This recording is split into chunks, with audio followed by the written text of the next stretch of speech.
Hey, how's it going? Today I'm going to be doing not so much a review, but more of like a DIY, like how to do something, like a how-to video. And I'm going to be explaining how to replace a bathroom faucet. This brand here, Pfister, is fantastic. It's a little pricey, it's a little bit more on the expensive side, and you can get this product. I think it's only Lowe's exclusive. So I'm gonna show you what I've done so far and kind of what you need. So here's the faucet itself. This is what it comes with. And it also comes with this here. And it's like a new seal, that stops the water from heading down the sink. Here are the items you should probably have with you. Every bathroom faucet is gonna be a little bit different or trickier to do. Yes, you might even need a drill, and I'll show you why in a second. But you need some good grips. These are crucial. This you might need. This you might not need at all. Safety glasses is always a must.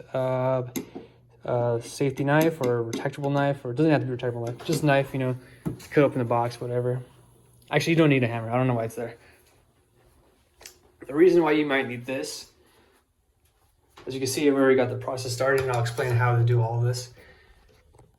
But actually, the very first thing you need to do is turn off the water line. And typically, you would twist it to your right. Right will be righty-tighty, creates a tight seal, makes it so no more water pressure comes out of the water lines here. Oh, one more thing you're gonna need is a bucket. And so that's the first thing you do. Unplug that. Then after that, I would start disassembling its old seal, if it has it, or the drainage stop. I'm not sure what it's actually called.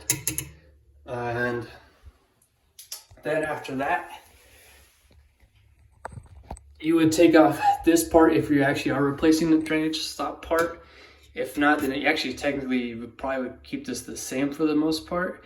I'm not sure if the old kitchen faucet or bathroom faucets come with this part itself, or if it's only the top part and they reuse this bottom part. But the Pfister one I'm using has its own, so we no longer need this, right? So when you take this part off right here, see there's a little bit of water in there. You typically would have this underneath, because when you take this part off, there's going to be, the other part is like a U, like this, right? And there's going to be water that's stuck in there.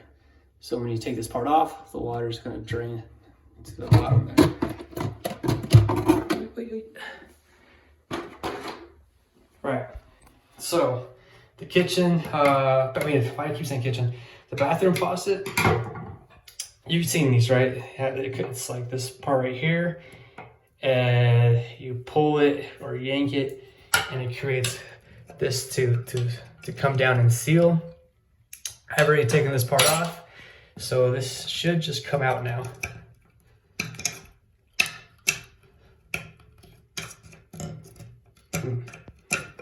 Should. So I think actually what you have to do, you have to twist this. So let me grab my grips.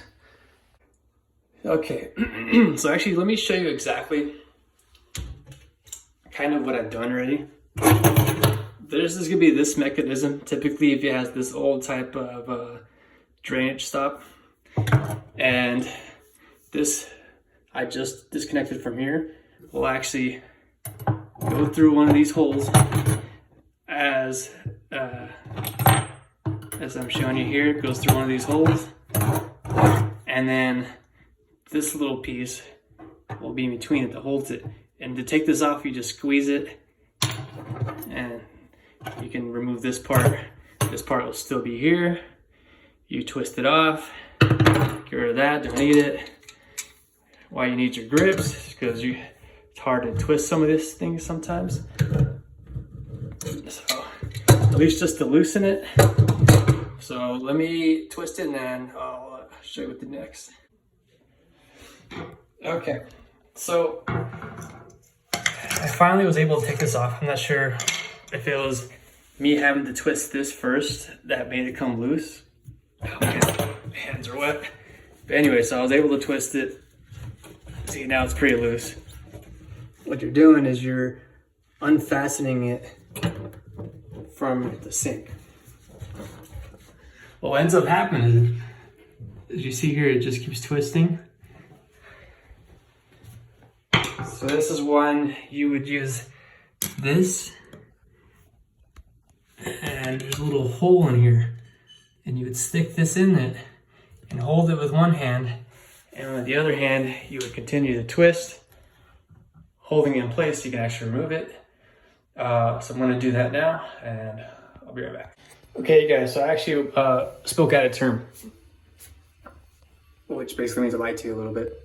So what you really want to do is try to get this orange piece to come down as far as it can to this pipe here, which causes this to become extremely loose.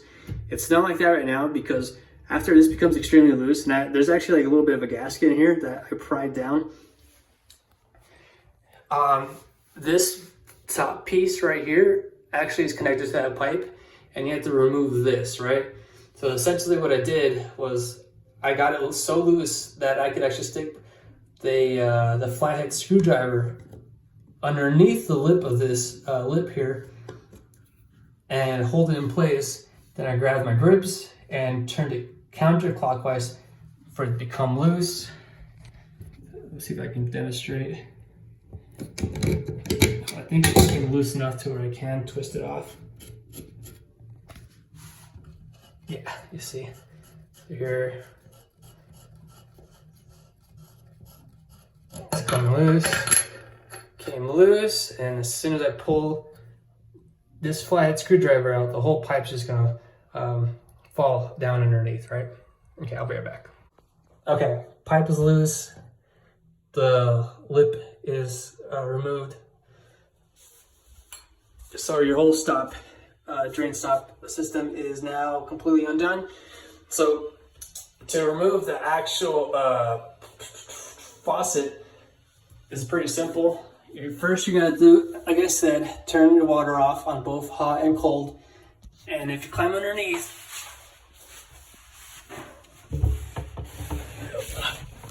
this is what it looks like underneath. So you remove these both. Where's that one? Right there. So counterclockwise, and we're gonna have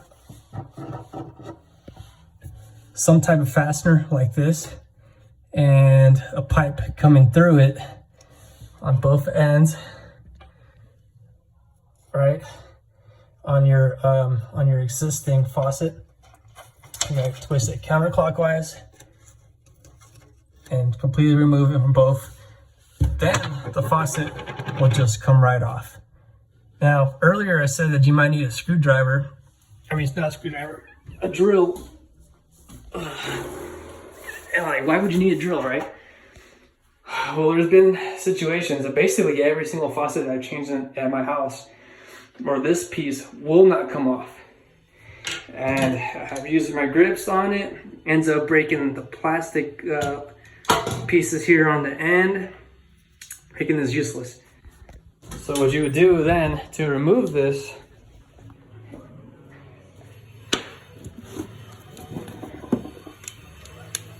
is drill holes through two sides of it, big enough holes. Then you would essentially put in a screwdriver flathead and hammer it until it breaks apart in two. You're not gonna need this anymore anyways. So, you know, you break it, you get rid of it. So this is kind of like what you would see underneath, right? Something like this.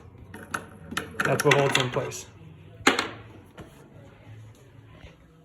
Now, we got everything removed, right?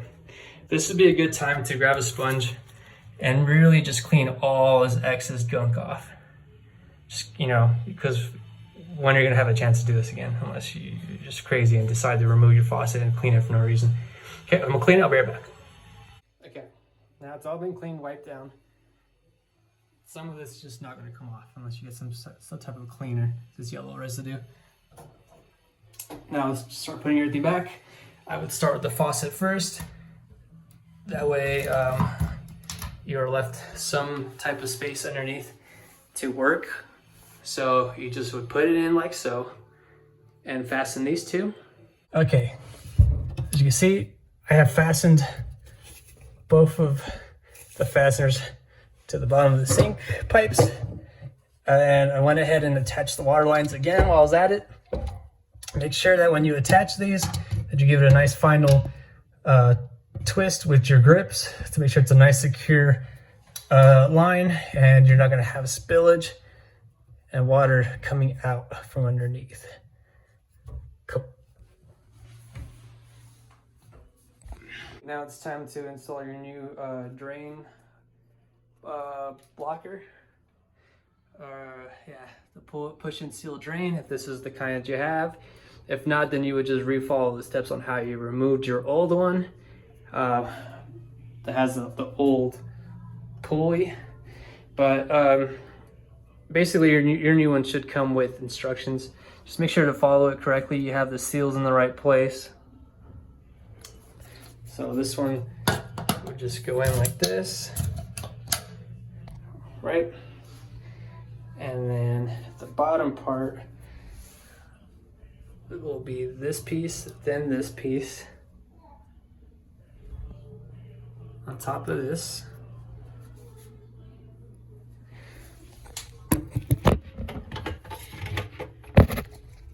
Like so. And righty-tighty to tighten.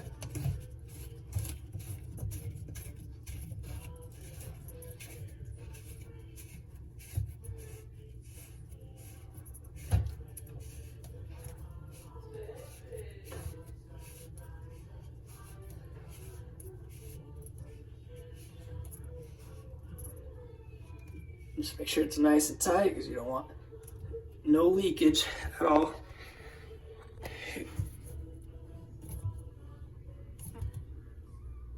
And this push and seal one's cool because that's all you do to make the water stop from coming down, and press it up for the water to release.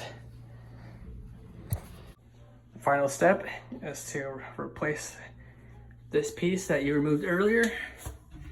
It's just gonna connect here and here. Also with using your connections, right? So I'm gonna connect it, I'll be right back. Okay, now it's been reconnected. So final step really would be to, oh, sorry, the faucet was on. You loosen your cold, counterclockwise. Loosen your hot, counterclockwise, to the top here, and I'm gonna catch the water. Looks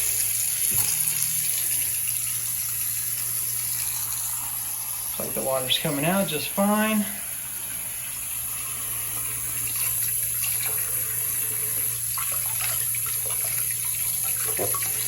Hot and cold works. Then I'm gonna release the drain. Sometimes it'd probably be a good idea to have a bucket underneath. I'm sure I did it correctly, but just in case, because when the water comes down, it might spill over. Have all the water running through.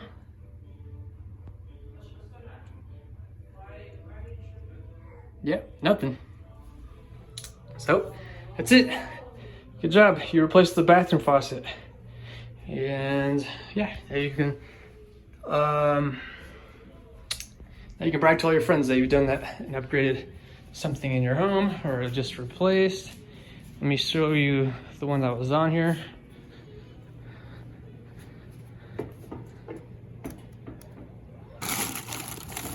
This thing is just old, ugly, outdated, didn't work anymore.